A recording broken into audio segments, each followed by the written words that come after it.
Bienvenue sur le plateau de Chalon TV pour une nouvelle émission Platon sur un plateau où cette fois-ci nous aborderons le sujet de l'amour autour du mythe d'Aristophane.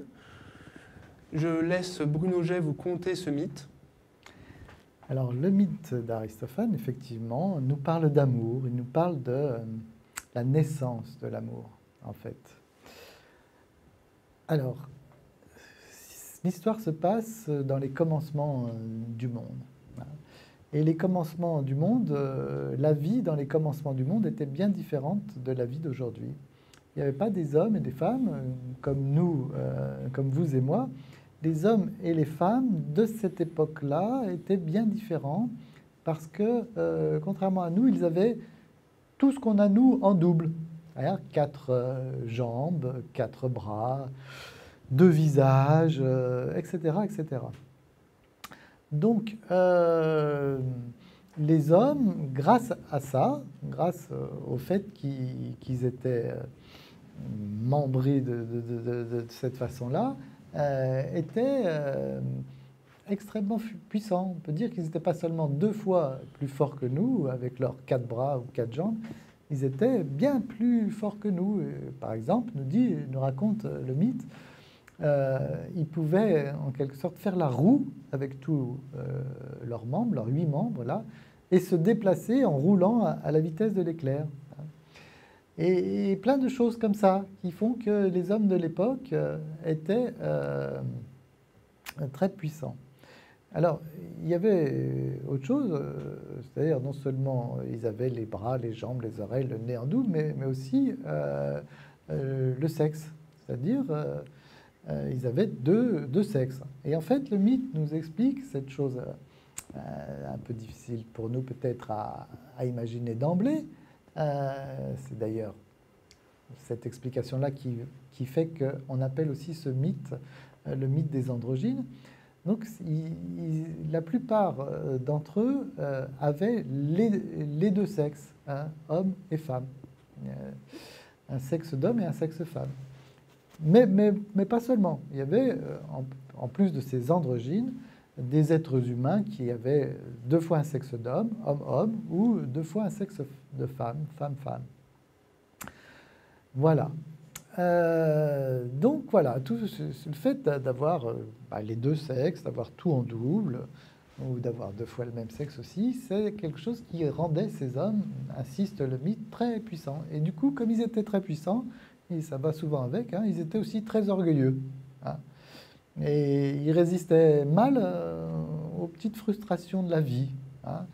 Et à tel point qu'ils en sont venus à jalouser les dieux, et à se dire, mais comment ça se fait, nous les hommes, on vit sur la terre, dès qu'il pleut, on a froid, on marche dans la boue, alors que les dieux, ils sont confortablement installés sur le mont Olympe. Qu'est-ce qu'ils ont de plus que nous, après tout, les dieux, hein? Et chacun son tour. Allez, ils s'organisent, les hommes, les femmes de cette époque-là, pour aller déloger les dieux sur le mont Olympe, hein, qui était à l'abri des intempéries du monde d'en bas. Hein. Donc, vous imaginez, quand les dieux voient les mortels se pointer pour venir les déloger, ça leur a pas plu, hein, évidemment. Et en particulier au patron des dieux, Zeus, le dieu des dieux. Alors Zeus se dit, il faut que je punisse les hommes, ces orgueilleux mortels, de façon exemplaire. Alors il réfléchit, puis il se dit, je sais comment, je vais les affaiblir, je vais les punir en les affaiblissant. Et comment je vais faire? Je vais les couper en 2. Et donc, pendant que les hommes sont en train d'entreprendre l'ascension du ciel, Zeus arrive en colère, il y a un éclair, des éclairs, etc. Et paf, tous les hommes se trouvent coupés en 2, et au moment de cette grande coupure, mélangés. Hein. Voilà, alors qu'est-ce qui se passe après? Chacun se réveille un peu groggy, et se regarde et se trouve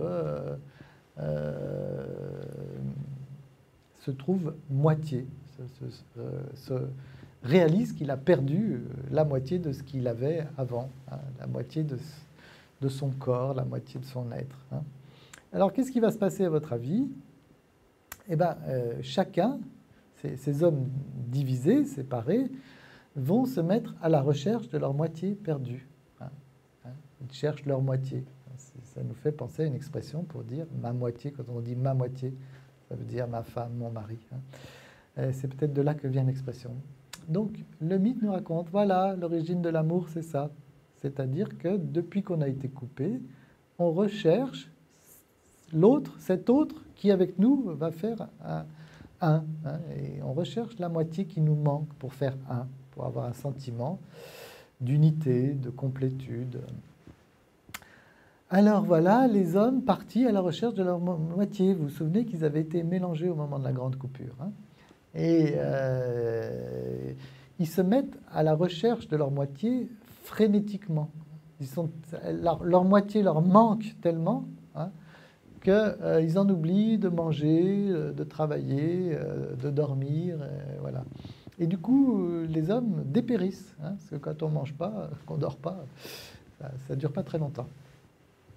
Et quand Zeus voit ça, il se dit, bon, là, il y a quelque chose qui ne va pas, parce que je n'avais pas imaginé que les conséquences de cette punition seraient aussi sévères. Alors, je n'ai pas envie que les hommes meurent, ce n'était pas le but, d'autant que j'ai un peu besoin d'eux, parce qu'ils me font des sacrifices bien sympas. Sur l'autel des dieux, il y a toutes sortes de sacrifices alléchants, de choses offertes. Donc, il faut que je trouve un moyen de faire en sorte que ça aille mieux pour eux. Parce que, oui, j'oublie de dire qu'une fois qu'ils avaient retrouvé leur moitié, ils avaient tellement peur de la perdre, leur moitié, qu'ils restaient collés l'un à l'autre sans pouvoir se séparer et sans vouloir aller travailler, manger, faire tout ce qu'on peut faire d'intéressant dans une vie. Donc, Zeus a une idée intéressante, moi je trouve qu'elle est intéressante en tout cas. Ils retournent leur partie sexuelle de telle manière qu'ils puissent s'accoupler. Il invente la sexualité humaine en fait, pour consoler les humains d'être des personnes incomplètes, des personnes divisées. Voilà. Et en plus, deuxième avantage de permettre la sexualité humaine, c'est que ça va permettre de faire des enfants. En tout cas, pour ceux qui étaient des anciens androgynes, pour ceux qui étaient constitués hommes et femmes, et qui donc se réunissent et peuvent se procréer. Pour les autres, ceux qui étaient hommes-hommes ou femmes-femmes, qui sont du coup dans un autre schéma amoureux, qui est un schéma homosexuel, et bien eux, nous dit Platon, et ce n'est pas des enfants qu'ils vont pouvoir faire. Ils ont aussi l'expédient de la sexualité pour se consoler, mais ce n'est pas des enfants qu'ils vont faire, c'est des œuvres. Et ils vont être féconds, dit Platon, selon l'esprit et pas selon la chair. Et voilà l'histoire de la naissance de l'amour. L'amour, voilà, c'est ce désir de récupérer sa moitié pour faire à nouveau un et pour que le sentiment de division, d'incomplétude, de manque soit moins fort. Voilà l'histoire des androgynes qui nous fait comprendre un peu la nature de l'amour par son origine. Vous nous avez parlé de manque à la fin, mais justement, ça ne serait pas le centre du désir amoureux, ce manque? Exactement, mais on pourrait dire que c'est un bon manque. C'est pas comme par exemple avoir soif et manquer d'eau ou avoir faim, manquer de nourriture. Le manque amoureux, c'est un bon manque. C'est un manque qui va permettre une rencontre sur plein de plans différents, sur le plan de la sexualité humaine, qui est une rencontre forte, mais aussi que ça ouvre en termes de fécondité, la rencontre. C'est-à-dire que la rencontre amoureuse, elle est définie comme quelque chose qui ouvre des horizons de fécondité. Eh bien, Bruno, merci pour ces éclaircissements. En attendant, je vous remercie de nous avoir écoutés jusqu'à maintenant et j'espère vous retrouver pour la prochaine émission qui aura lieu la semaine prochaine, Platon sur un plateau, sur Chalon TV.